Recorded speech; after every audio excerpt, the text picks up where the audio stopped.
It's a big, this is my brains, what I call my brains, guys. So I will post this on my blog and you can tweak it to fit your needs. But let me zoom in here. All right, so what I have my students, okay? And the blue ones are my speech and language only students, all right? And then I have my eligibility category. So SP is speech language, SLD is like specific learning disability, CD is cognitive disability, which actually that's changed. I haven't changed it this year. It's called intellectual disability this year. So I have all those categories there.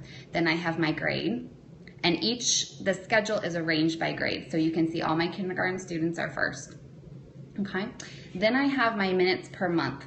All right, so I have that's how I write my IEPs. You might write them differently, but I write mine minutes per month, and then I break that down to how that equates to minutes per week, okay?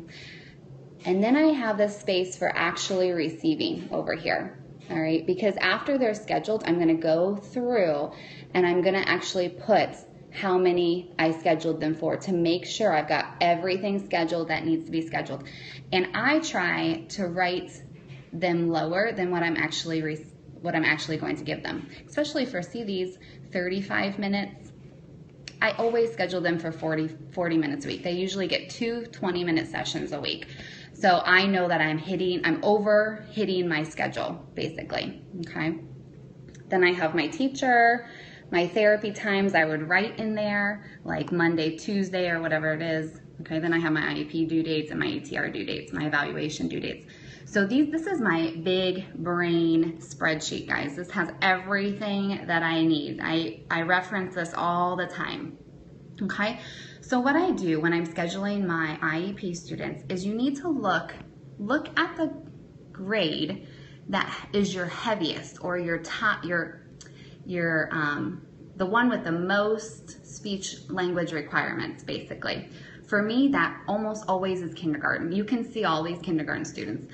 I usually have about 12 to 13 incoming kindergarten students every year, and they usually have the most minutes written for them, okay? So I'm gonna pick my kindergarten teachers to go first too.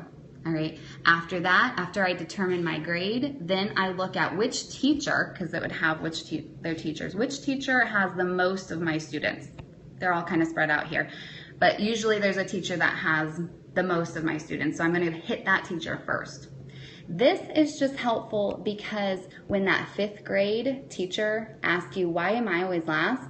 You can have a systematic approach for scheduling, and you can tell them, this is why I schedule the way I schedule, is because my kindergarten students need me the most. I have the most requirements in that grade, so I hit them up first, all right, because I ran into that one year and I had to explain why I was doing what I was doing.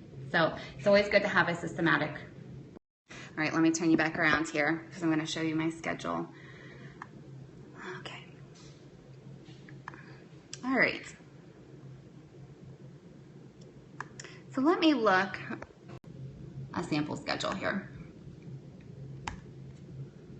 All right, so this is what my sample schedule looks like. All right, as you can see here, what I did was I scheduled my classrooms.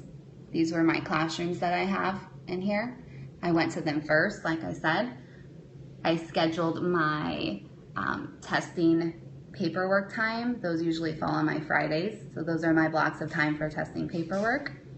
Then I scheduled these intervention blocks, and I always schedule those at the end of the day. And why I do that is because usually kids are done, right, in their classroom at the end of the day. So teachers don't mind, usually, if you take those students for 5 minutes at the end of the day.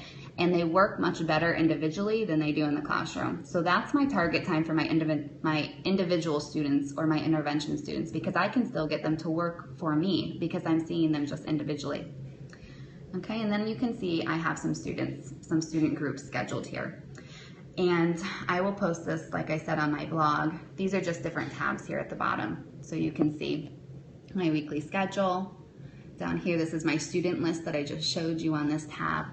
And this also serves as my attendance sheet every week. So I print one of these off every week. And then when student A shows up to therapy, I give them a little check mark. If they're absent, I write A in there every week.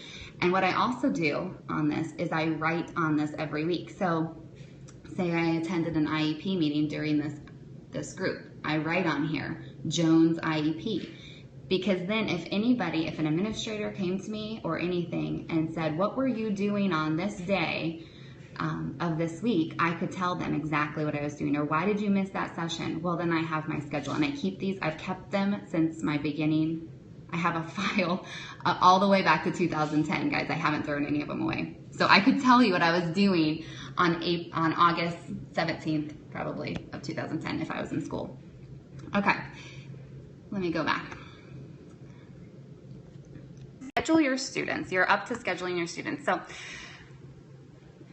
side note, let me just give you a side note. My first week is scheduling. Is that how you guys are? Because I'm also in charge of all the hearing screenings for my district. So my whole first week is scheduling and hearing screenings. I don't actually get to see kids. So I don't know if anybody else is like that. But when I go to the teachers that first week, I like to see my teachers face to face. Okay, this is a huge thing for me. So I usually try to catch them. Can people hear me okay? Somebody just said that they couldn't hear me.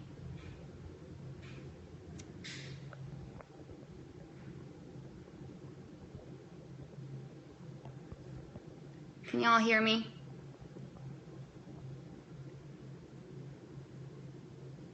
Give me a thumbs up if you can hear me. Okay. Okay, thanks, Danielle. All right, thank you. I'm glad you can hear me. Okay, so I go to my teachers face to face, and I do that for a few different reasons, but I try to catch them either at the beginning or the end of the day or during that planning time that they have. And I do that for two reasons. The first one is it's so much easier than email, guys. Don't try to schedule things over email. You're gonna be wasting so much time waiting on teachers to get back to you. You're gonna wanna schedule them face to face. And then another reason I do that is because I just take that hard copy. You couldn't, oh yeah. Yeah, it's usually about the second week that I have my schedule in place. So I'm glad that that's normal, because that's how it is for me. It's usually about the second week. So, and my second reason is I take a hard copy of my schedule so that they can see it. This tells them that I'm not hiding anything. I will schedule when I will fit your kids in anywhere that you can. Exactly, no matter how hard you try. And sometimes they'll see a space that I don't see. So, we're both brainstorming over this. I have my schedule there with me, and sometimes the teachers will say, well, what about this space? And I hadn't even thought about it, and it works. Okay, so perfect. So when I go to my teachers, I have 3 things in my hands, guys, okay? I've got my blank schedule, or it's almost blank. Remember, I've got those areas blocked out. I have my list of students, which we just saw. So I've got my list of students that the teachers have telling me how many minutes they have for IEP minutes. And then I take these little Post-it notes.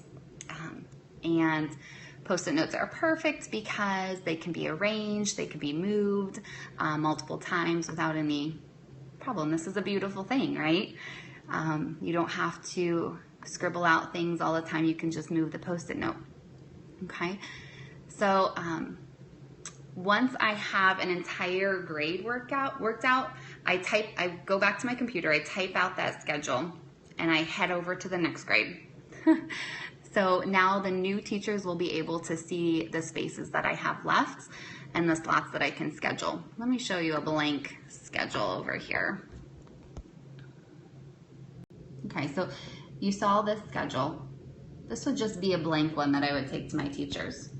All right, and I'll post this. So as you can see, I've got my blocked times. These are for my testing, paperwork, and report writing, but only you know that.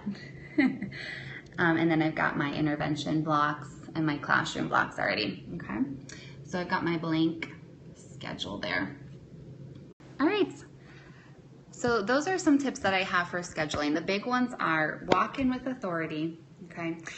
And with a thought that it's gonna change, right? It's a schedule. It changes all the time. What you have now is not what you're gonna have next week, by any means, and what you have next week is not what you're going to have at the end of the year.